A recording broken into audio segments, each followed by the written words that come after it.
Halo, selamat pagi saudara. Senang sekali saya Diana Twika bisa menemani Anda. Dan selama 30 menit ke depan kita akan menyimak sebuah kisah inspiratif dari pesisir Madura, di mana riset kolaboratif antara Indonesia dan juga Australia menghadirkan solusi yang nyata bagi masyarakat.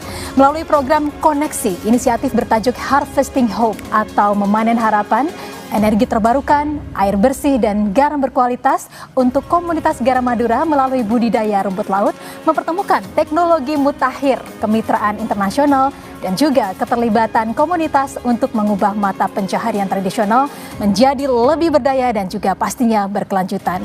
Berada di Desa Lembung Madura, proyek ini menggabungkan budidaya rumput laut, desalinasi, energi terbarukan, dan juga produksi garam berkualitas dalam satu pendekatan yang terintegrasi. Inisiatif ini selaras dengan visi Kemdikti Saintek yang mendukung dampak perguruan tinggi bagi masyarakat. Lantas seperti apa dampak inisiatif ini bagi warga dan juga dunia riset Indonesia? Tetap bersama kami di Bincang Kita.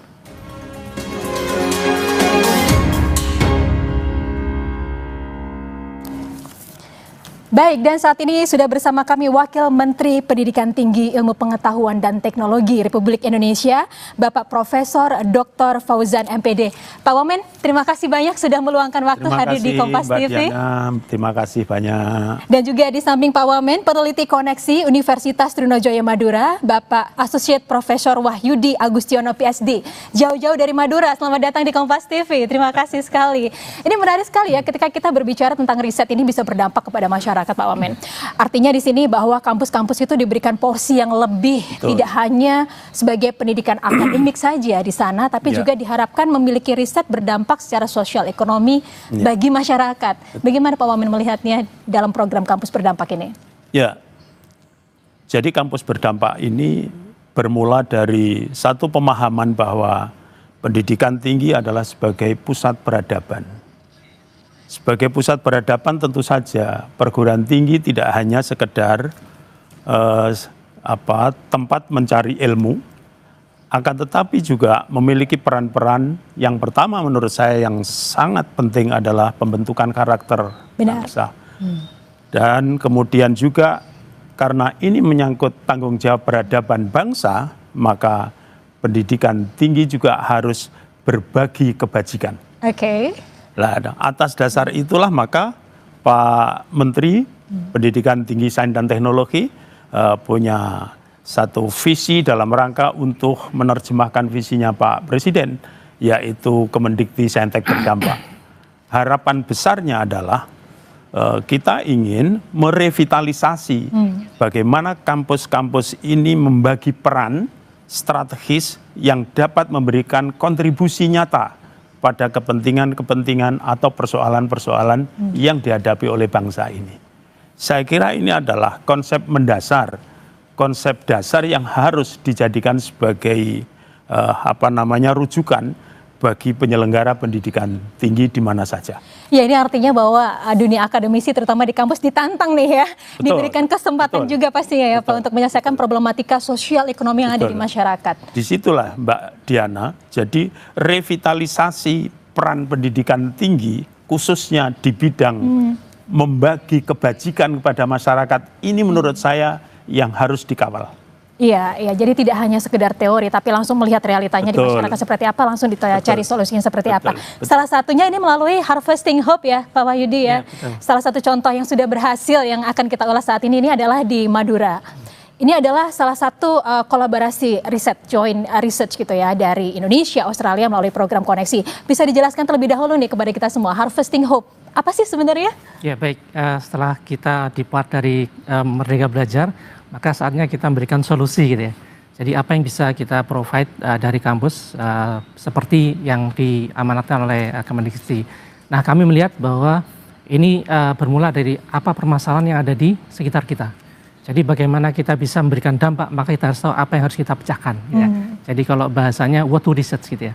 Setelah what to research nanti bagaimana kita bisa how-nya. Jadi kita mencoba bagaimana setelah memahami apa permasalahan. Nah, di Madura ini salah satu yang terkenal adalah Pulau Garam. Ya. Oke. Nah, selama ini petani mengandalkan praktek tradisional, yaitu bergantung pada sinar matahari. Kita tahu sendiri ada perubahan iklim dan seterusnya yang kadang-kadang musim hujan tidak tentu datangnya. Ya. Nah, kita berpikir juga di sekitar area coastal atau pesisir itu juga ada masalah. Ketersediaan air bersih, kemudian electricity, dan kita juga membutuhkan pemberdayaan masyarakat sekitar. Kemudian kita melihat ada potensi di sana. Kemudian yang paling penting lagi kita juga butuh mitra, karena kita tidak bisa memberikan dampak sendiri. Jadi kita butuh mitra, kemudian kita datang pada satu ide namanya poligenerasi. Jadi bagaimana satu research bisa menghasilkan berbagai macam output.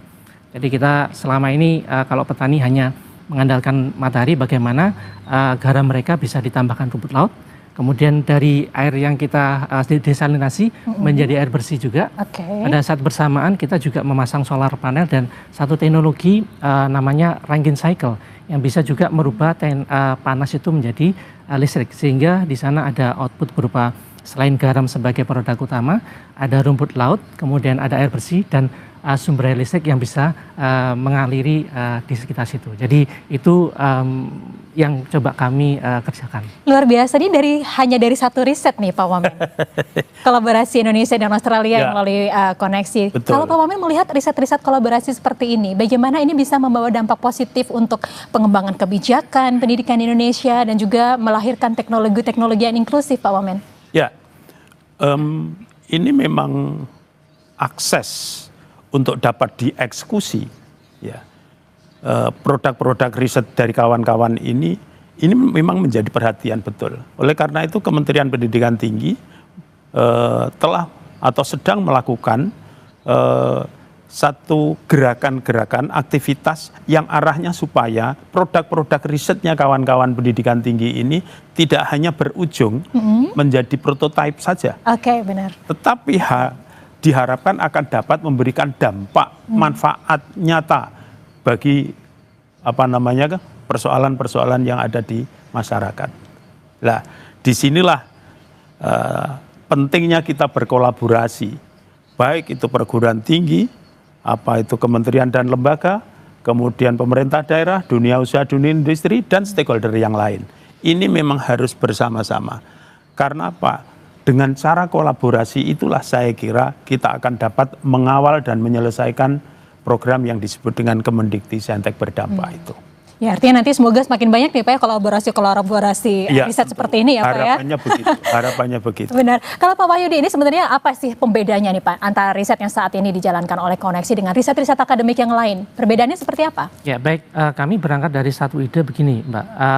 Bagaimana kita berakar di lokal tapi juga bisa berdampak di global gitu ya. Jadi locally rooted, globally impacted kan begitu ya. Karena kita mengusung DIKTI. Jadi kita melihat kalau kita riset tentang garam saja mungkin yang tertarik Indonesia. Tapi kalau kita bicara nanti bagaimana garam tadi bisa menghasilkan listrik dengan energi bersih, artinya kita sudah menjawab tentang sustainability environment. Ketika kita juga misalnya tadi provide rumput laut dan lain sebagainya, kita juga di sana ada food security. Nah, itu adalah isu-isu SDG yang kalau orang Australia akan tertarik. Jadi kalau saya ibaratkan, kalau saya riset beras, mungkin orang Indonesia yang makan beras. Tapi kalau saya tarik sebagai ini adalah ketahanan pangan, maka semua orang akan concern apapun produknya. Jadi dari sana mereka akhirnya willing to collaborate. Oh iya, saya punya ide nih, bagaimana bisa diimplementasikan. Walaupun mungkin dia datang dengan satu theoretical, ketika datang di kita harus punya adjustment. Nah, itu sebenarnya yang kami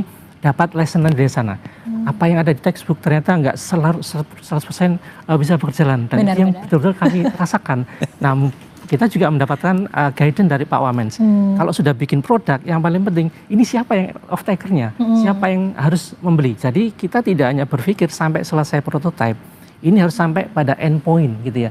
Kenapa? Karena kalau hanya sampai di paper atau jurnal, yang membaca adalah scholars. Tapi kalau sampai di masyarakat, itu yang merasakan adalah semuanya. Dan itu akan lebih berdampak dan lebih mengakar, kira-kira begitu message. Itu diperhitungkan semuanya dari hulu ke hilirnya, semuanya sudah terprogram, terkonsep di situ ya, dalam riset ini. Baik, kita akan coba untuk dalami lagi. Kalau tidak salah Pak Wamen juga sempat berkunjung ke sana ya, ke Madura. Kita akan mengetahui nih bagaimana kesan-kesan dari Pak Wamen setelah mengunjungi proyek koneksi di sana. Jangan kemana-mana pemirsa, kami akan segera kembali sesaat lagi. Tetaplah bersama kami.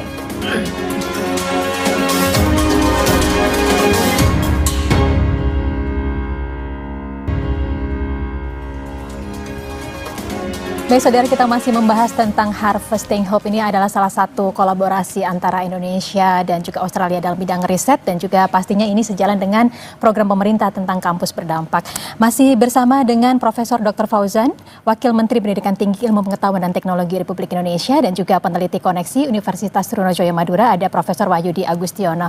Saya ke Prof. Wahyudi. Tadi Prof sempat menyampaikan tentang polygeneration begitu ya. Jadi ada satu sumber energi yang akhirnya bisa melahirkan energi yang lain atau produk-produk yang lain gitu.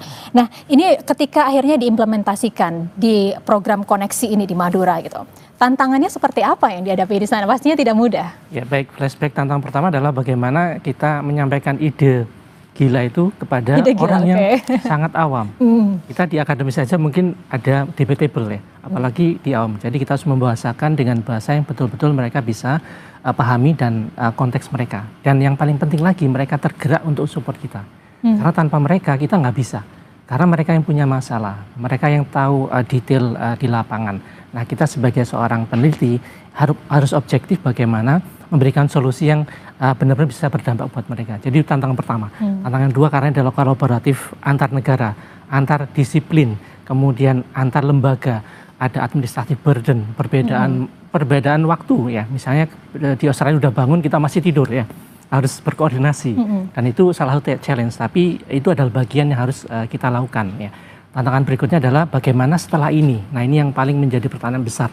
Karena kita udah satu step ini, what next-nya itu paling penting. Jadi bagaimana membuat ini sustain, bagaimana bisa menjadi role model, bagaimana kita datang menjadi lebih improve lagi, sehingga di tempat-tempat lain bisa mengadaptasi, mengadopsi. Jadi tidak hanya mengcopy saja, tapi mengadaptasi dan membuat mereka bekerja di konteksnya mereka. Oh, ini tadi menyebutkan bahwa ini kan kolaborasi ya Indonesia Australia. Tapi pihak-pihak yang bermitra di sini melibatkan siapa saja Pak Wahyudi? Yang pertama adalah dari Newcastle University, kemudian dari MIT University Melbourne, kemudian Trunojoyo sendiri, kemudian KKP. Kemudian tentunya mitra petani yang itu menjadi beneficiary kami. Pemda juga termasuk mereka jadi terbangun juga. Jadi selama ini mungkin belum sadar dengan potensi-potensi yang ada, tapi dengan kita tadi ya membangkitkan ini jadi muncul kolaborasi baru. Kira-kira begitu. Jadi yang kemarin pada saat kami Industrial Forum, ada dari PLN mereka tertarik dengan listrik ini. Karena di beberapa pesisir nelayan itu suka setelah panen ikan itu busuk karena pendinginnya kurang listrik. Nah, bagaimana ini bisa diterapkan di situ sudah challenge baru buat kami tentunya. Nah itu jadi melahirkan sebuah challenge baru. Kalau dalam riset mungkin ada pertanyaan-pertanyaan penelitian yang baru yang harus kita jawab nantinya. Iya Pak Wamen, menarik ya, polygeneration gitu. Dari satu riset akhirnya bisa menyelesaikan beberapa problematika yang ada di masyarakat. Pak Wamen waktu itu bulan Februari ya kalau tidak salah sempat berkunjung ke sana. Kesannya seperti apa Pak? Ya, saya sangat terkesan yang pertama dalam proses riset itu melibatkan mahasiswa.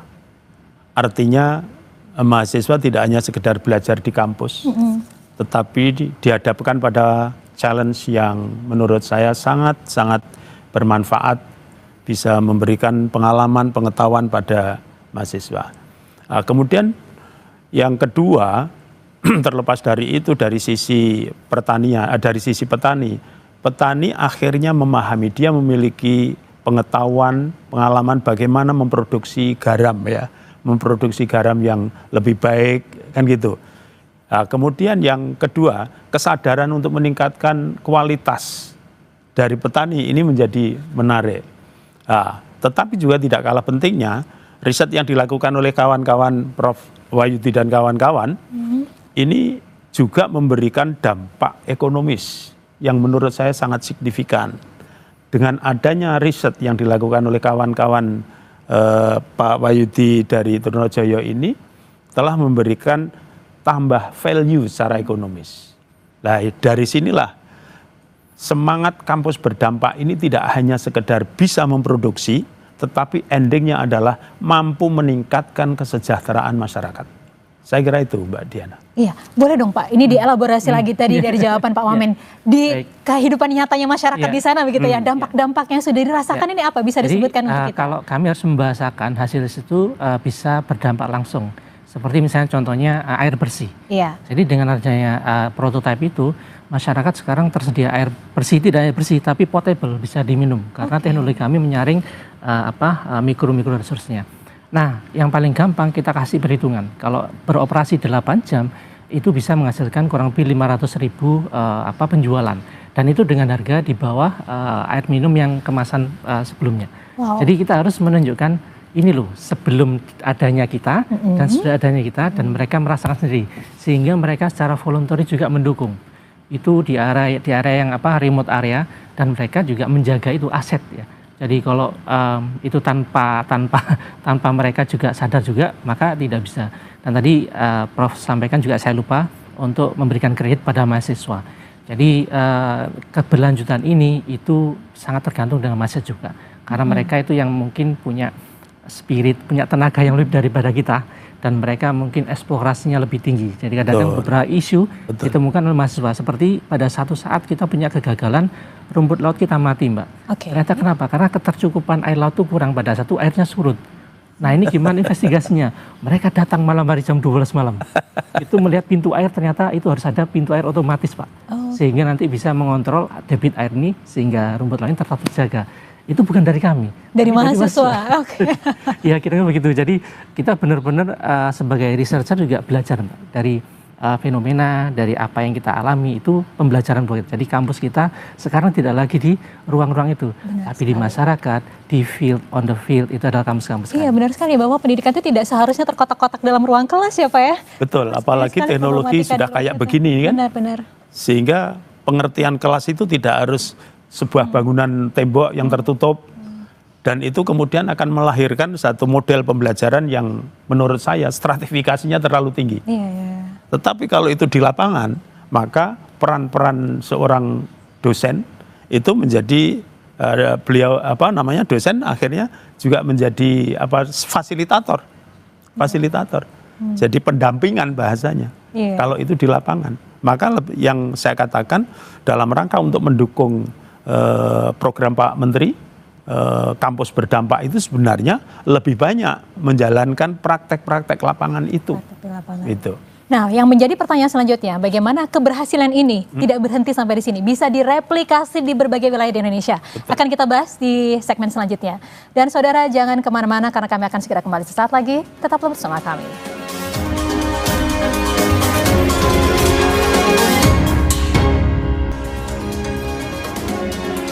Baik saudara, Anda masih bersama kami di Bincang Kita dan masih membahas tentang Harvesting Hope, kemitraan riset Indonesia Australia untuk solusi nyata. Dan Harvesting Hope yang berada di Madura ini menjadi salah satu dari puluhan riset ya yang diselenggarakan di Indonesia dan juga di Australia. Dan pastinya kita harapkan proyek-proyek yang tersebar di seluruh wilayah Indonesia dan juga Australia ini bisa berkontribusi pada pembangunan di Indonesia. Baik Pak Wamen, ini merupakan pembahasan yang sangat menarik sekali, bagaimana masyarakat tadi dalam hal ini adalah mahasiswa gitu ya, bisa melakukan riset kolaborasi Indonesia Australia melalui program koneksi dan juga berdampak langsung kepada masyarakat. Yang pastinya kita ingin tanyakan bagaimana supaya program yang ini sangat inklusif ya Pak ya, kaum-kaum termarginalkan semuanya juga bisa terlibat di sini, ada equality gender di sini, kaum disabilitas juga bisa menikmati hasilnya begitu. Bagaimana program-program ini akhirnya bisa nanti tereplikasi nih Pak di wilayah-wilayah lain di Indonesia? Ya, karena ini menjadi satu program yang memiliki atensi kuat dari kementerian, dalam hal ini adalah Pak Menteri, tentu ini harus menjadi bagian yang tak terpisahkan dari proses tata kelola pendidikan tinggi, dalam hal ini adalah perguruan tinggi. Agar juga program-program ini sampai atau bisa dijalankan, tentu ada pembagian tugas. Pembagian tugas yang pertama adalah tugas kementerian. Kementerian akan memberikan kebijakan-kebijakan yang adaptif, yang memungkinkan terjadinya industrialisasi riset atau hilirisasi produk riset. Tentu ini akan kita kawal terus. Kemudian yang kedua, juga Kemendikbudristek bertanggung jawab untuk membukakan akses supaya produk-produk riset yang dilakukan oleh kawan-kawan ini bisa diimplementasikan baik pada masyarakat atau pada dunia usaha, dunia industri. Lah, kemudian juga ini tidak hanya sekedar Kementerian Pendidikan Tinggi, kampus juga begitu. Kita ini kan kampus itu sebenarnya adalah pusat manusia, SDM unggul itu ada di kampus. Tentu di dalamnya memiliki berbagai potensi yang itu sebenarnya bisa dihilirisasi, bisa diimplementasikan untuk kepentingan masyarakat. Nah, ini tanggung jawab kampus. Dan sebenarnya kalau kita ini mau lihat secara umum, tadi yang disinggung oleh Prof. Wahyudi, ini kan juga tidak hanya sekedar riset. Yeah. Ketika kita punya program kampus berdampak, tentu mindset tata kelola kampus ini juga sudah harus berpikir, bagaimana sih pembelajaran yang berdampak? Bagaimana sih mengelola pengabdian yang berdampak? Tentu saja bagaimana mengelola riset yang berdampak. Ini semuanya sebenarnya bisa kita arahkan dan ketiga-tiganya pada akhirnya juga akan dapat meningkatkan kesejahteraan masyarakat. Hanya persoalannya, ini kan masih juga banyak kebijakan-kebijakan yang belum berorientasi pada kepentingan dunia usaha maupun masyarakat. Sehingga yang terjadi semuanya urusannya adalah normatif, administratif, KKN, umpamanya Mbak Diana, ya, KKN. Bagaimana agar KKN ini memiliki dampak? Ya kan? Tentu ini harus ada perencanaan yang matang. Dan supaya berdampak harus berkolaborasi antara kampus, kemudian Pemda, ya kan? Dan kemudian stakeholder lain. Dalam rangka apa? Merumuskan masalah apa yang perlu diselesaikan. Kalau ini bisa connect, ya, saya kira selesai. Lah inilah, jadi tidak hanya sekedar KKN yang hanya untuk menggugurkan SKS ya, SKS. Gitu kan? Itu yang dulu saya jalanin. Okay. Jadi harus ditambah value-nya supaya ini bermanfaat seperti apa. Kan begitu? Yeah. Lah, contoh umpamanya kayak adanya stunting. Yeah. Saya kira program-program studi yang dimiliki oleh pendidikan tinggi yang memiliki keterkaitan pada persoalan stunting, saya kira perlu dibuat KKN tematik pendampingan keluarga stunting. Okay. Umpamanya begitu. Yeah. Itu kan bisa sebenarnya. Dan itu value-nya jauh lebih mulia menurut saya. Ya kan? Benar. Daripada kalau hanya sekedar menggugurkan SKS. Nah, Pak Wamen, ini kan tadi kalau dari Koneksi masih ada puluhan riset nih ya, Pak, yang pastinya kita harapkan juga bisa berdampak langsung ya untuk masyarakat. Ke Prof. Wahyudi, kalau ini bagaimana tadi bisa bekerja sama dengan universitas-universitas yang ada di Australia, salah satunya Newcastle gitu ya, dan bagaimana akhirnya teknologi ini bisa diimplementasikan langsung sama masyarakatnya nih? Ya, sebenarnya kita tidak sendirian, jadi memang perlu dari Kemendikti, terutama Prof. Fauzen sebagai mentor kami yang selalu memberikan masukan. Jadi beliau selalu menyampaikan ada harapan di masyarakat yang harus kita jawab. Okay. Dengan apa? Pengajaran kita sudah, riset dan pengabdian masyarakat, salah satu tugas kampus adalah harus turun ke sana. Nah, kami lihat, makanya judul kami adalah Harvesting Hope.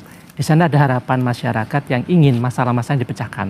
Nah, kami mengambil salah satu potret di Madura, di mana salah satu case study pesisir, ada pertanian garam yang selama masih tradisional, tergantung dari cuaca.